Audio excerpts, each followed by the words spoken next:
నీకు రాజకీయ అహంకారం పెరిగింది, ఫ్రస్ట్రేషన్ పెరిగింది. మీరు ఒక మాట చెప్పి చూడండి, ఇదే బ్రదర్ అనిల్ కుమార్ గారు జగన్మోహన్ రెడ్డి గారు ముఖ్యమంత్రి అయిన తర్వాత ఆయన బంగ్లాకు పోయిండు. ఒక మాట చెప్పిండు, అయ్యా నాది ఒక 200 రూపాయల పని ఉంది, దాన్ని నువ్వు 750 కొను, ఇది 200దే, నాకు లాభం అవుతుంది, మేము నష్టపోతున్నాము.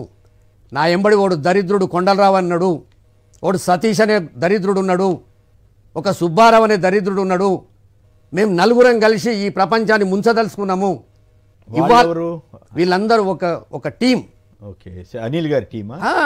మైన్స్ అనుకోండి, లేకపోతే ఉంటాయి కదా ఇవన్నీ, 100 కోట్లు ముంచిర్రు కొమ్మినేని గారు. ఇప్పుడు అందరు కేసులు పెడుతుర్రు, ప్రెస్ కాన్ఫరెన్స్లు పెడుతుర్రు. ట్రాన్స్పోర్ట్ వానికి 3 కోట్ల రూపాయలు ముంచిర్రు, ట్రాన్స్పోర్ట్ చేసేవానికి. ఓకే, ఇప్పుడు ఏమైంది? వీళ్ళందరినీ కాపాడుకుందామని చెప్పి జగన్ గారు తనుకోతే, జగన్ గారు నిస్వార్థంగా ఒకటే మాట చెప్పిండు, నేను బుడ్డ పైసా ఇబ్బందికరమైన పరిస్థితి గవర్నమెంట్లో చేయను, అవినీతి చేయను అని చెప్పినటువంటి వ్యక్తి నువ్వు ఛాయ్ తాగుతావా కాఫీ తాగుతావా అని అడిగి పంపించేసిండి. నేను 2 నెలల తర్వాత షర్మిలమ్మ అండ్ బ్రదర్ అనిల్ కుమార్ ఇద్దరు పోయారు, ఒకరోజు మొత్తం ఉన్నారాడు. ఇదే ప్రపోజల్ ముందట పెట్టిరు, ఇదే మాట చెప్పిండు, బ్రేక్ఫాస్ట్ చేస్తారా వెళ్ళిపోతారా.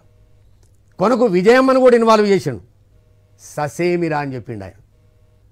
అంటే ప్రభుత్వానికి నష్టం చేసుకుంటూ ఈయన 200 రూపాయలను 750 రూపాయలకు కొని ప్రభుత్వానికి నష్టం చేసి ఆయన మచ్చ తెచ్చుకోవాలనా? ఆడ శురువైంది బ్లాక్మెయిలింగ్ స్టార్ట్.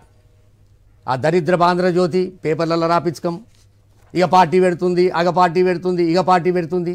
దీని వెనుక చాలా పెద్ద చరిత్ర ఉంది కొమ్మినేని గారు. చాలా ఇంట్రెస్టింగ్ విషయాలు చెబుతున్నారు. చాలా ఉన్నాయి, ఇంకా ఇవే కాదు నేను చెప్తున్నా కదా, అవి ఏంది